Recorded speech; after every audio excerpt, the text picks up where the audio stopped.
Hey guys, back with my 2004 Dodge Dakota, and I've got a noise slowly coming in the front end, so I figure that it is the front wheel bearing, so I'm going to be doing that for you guys today. It's quite an easy job and just need some simple tools, and I'll show you some of them here. So basically I've got a work light, a little can of grease there. You could use the jack that's in the truck, but I've just got a simple floor jack here. I've got a ratchet set, and I've actually just picked up the manual so that I had the torque specifications for the axle nut and other nuts that I'm going to be taking off. So I've got a hammer there and a bar to help me with the bigger nuts, and a tire iron. So basically all I'm going to do now is I'm going to loosen off the wheel nuts on the truck first, so that when I jack it up I don't have to pry on the vehicle so hard.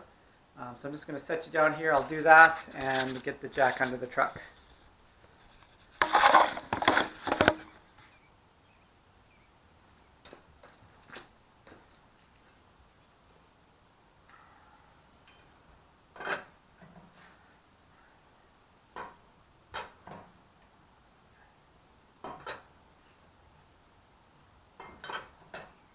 You don't want to loosen these all the way off, but just get them loose enough so that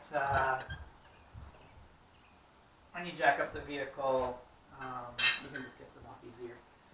Just going to take the jack, throw it underneath, and to try to jack on the suspension so that you're not having to jack the vehicle so high into the air.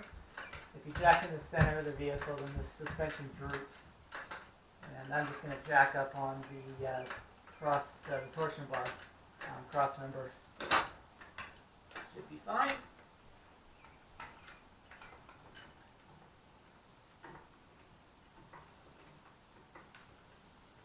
And I've got the e-brake on so the truck doesn't roll forward.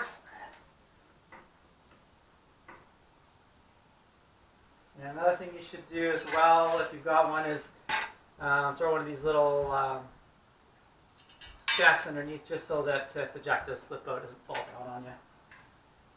I just stick it under the frame here. So if it does happen to fall off the jack, it's not going to crush me. Now I can take the wheel off.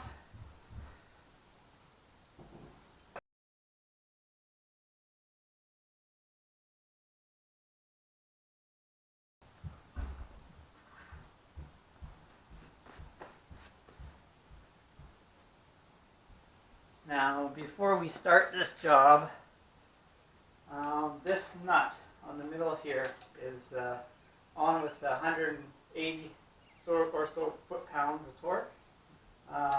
So we have to just take this cotter pin out. Use a pair of pliers. Get that out.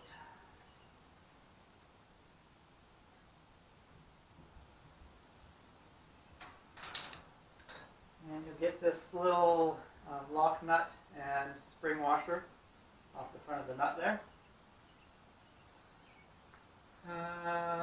You're going to be using a 32 mil socket on that big nut in the middle there. And I'm just going to use my wrench here with the bar. That should go off not too hard.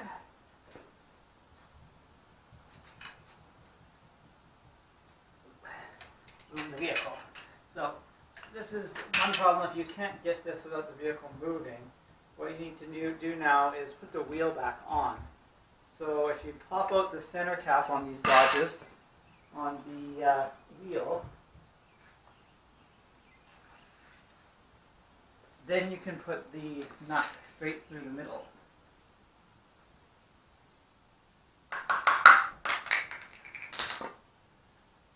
So now I got this big hole here to put the ratchet through.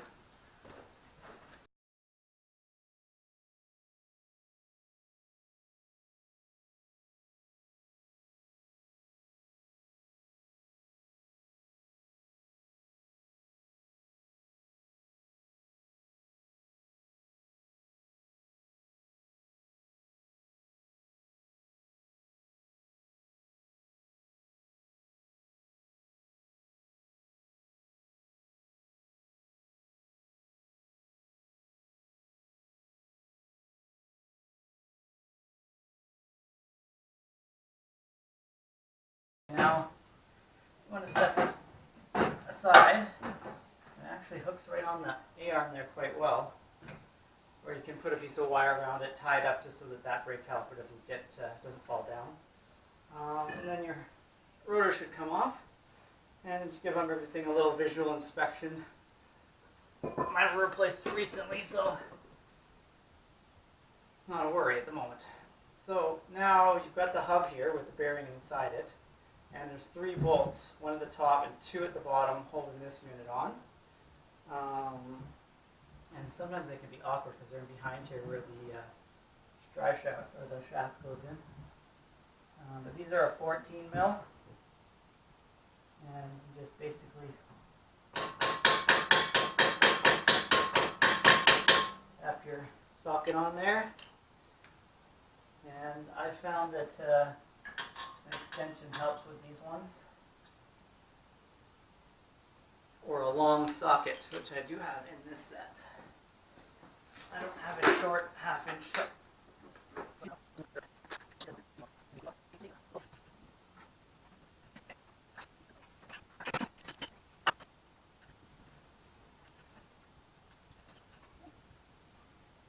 One thing you can do to help you get these 3 bolts out, the top one doesn't matter, but the 2 bottom ones, if you turn the wheel, it'll give you a little bit more clearance. I'll show you, I'll do that right now.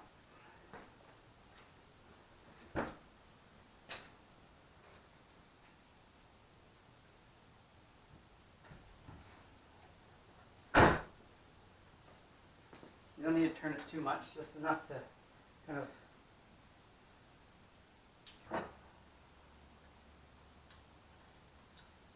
okay.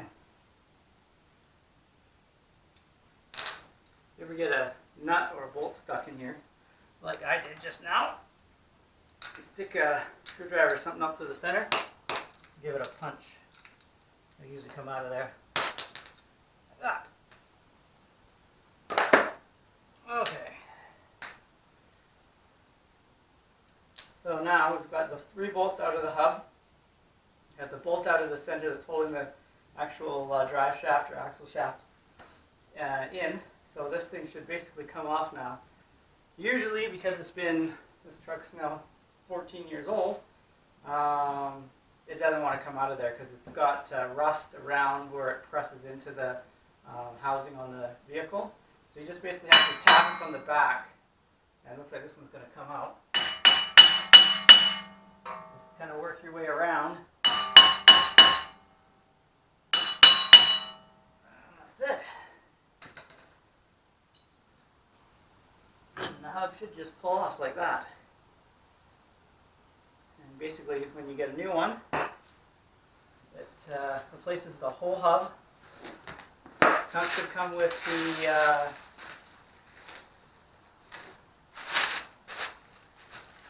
wheel studs as well, and just a whole new replacement unit. So you can see, basically just replacing that whole thing. And some of these trucks, if you've got ABS in the front, this one doesn't. You'll either have a cog or a ring on here, or some other way that they're using the ABS. So just make sure when you order the replacement that you get the right one. And I'll see if I can let you hear what it sounds like. It should be nice and smooth when you turn these. I'll put this up by the mic.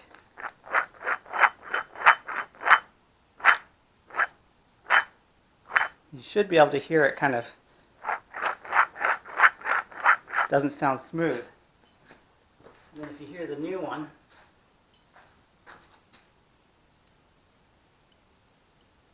it's nice and smooth. No noise there at all. So that was definitely my problem.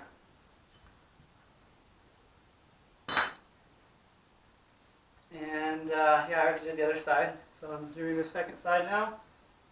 Put a little bit of grease on this shaft here, on these splines, just so it comes off easier. And around here as well, just so that next time if you do have to take this off, that it will come off easier. You don't have to hammer on it so much. Alright, so I'll show you the hub up close here. We got the new hub on now, but I'll show you the bolts that I took out. We got the big nut in the middle here, of course. This nut here is 180 foot-pounds, you need to have it at.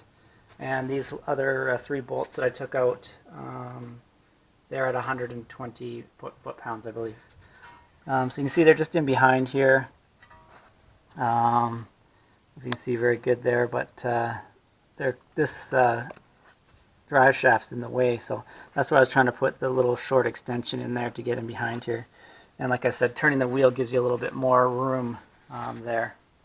But basically that's it. Take out those 3 bolts, take off this bolt, and the hub just comes off with the flange and everything. You just replace it completely, brand new one. Same thing, you go back on, push it in, put the nut on the front, make sure the drive shaft's pulled forward, and put these 3 bolts back in, torque them down, and that's pretty much it. Okay, so to tighten up that center axle bolt there, I'm going to do the same thing as I did when I took it off. You don't need to put on the caliper or the rotor or anything, but we're going to throw the wheel back on with a couple of nuts and drop it down just so that we can tighten up that center nut.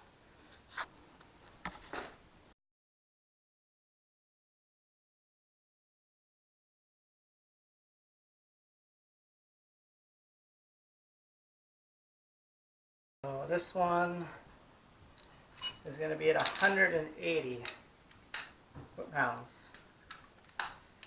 Just check. Sure we're at 180.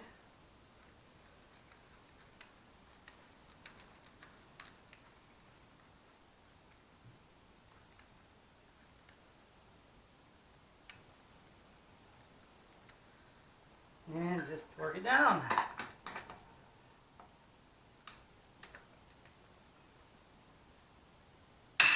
You hear that click with this bar. Some of them are just a bending bar with a gauge here. This one's a breaker bar.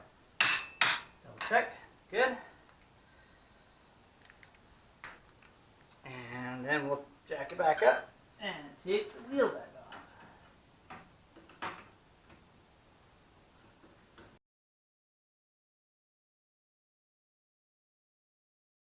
That's all back on now, and all we have to do is put this little spring clip on and this retainer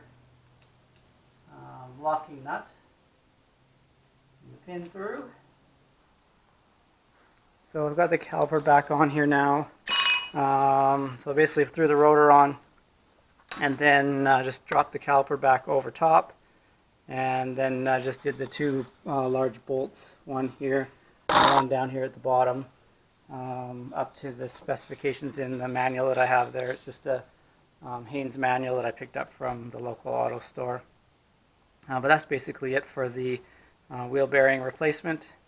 Just have to throw the wheel back on now. That's about it. All right.